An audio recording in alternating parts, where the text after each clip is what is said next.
المنتخب المغربي يقدم أجمل مباراة في الكان. والد الركراكي قام بعد التغييرات قطعة الأكل ديالهم وشنا واحد الفرق كبير بين الماتشات اللي فاتوا وهذا الماتش هذا. شفنا واحد الريتم اللي طالع، شفنا السرعة في الأداء، سرعة في التحولات من الدفاع للهجوم.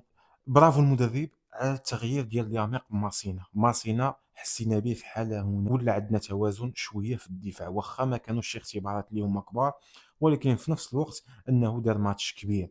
سيد كيعرف كيفاش يشد الكره برجليه، كيعرف كيفاش يلعب الكره برجليه، كيعرف كيفاش يضغط، كيتقاتل، كيتكافح، مثبت راسو عكس اليامير. التغيير ديال المزراوي عطى نتيجه كبيره. شفنا الحاج ثالث مباراه ليه كيكون هو الافضل في التشكيله.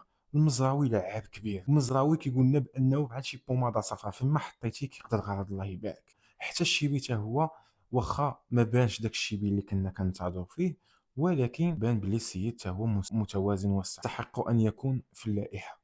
فهمتيني؟ اللي كيستحق. وشنا حتى العناوي الله يبارك اليوم خرج ماتش خيالي. شفنا الصابري مني يلعب في البلاصه ديالو خرج ماتش خيالي. شفنا أناحي بالنسخه اللي كنا كنشوفوه فيها ديما، أناحي اللي كنعرفوا علاش حتى حداه السيباري اللي كيهز معاه شويه ديال الحمل، ماشي كتخليه غير بوحدو.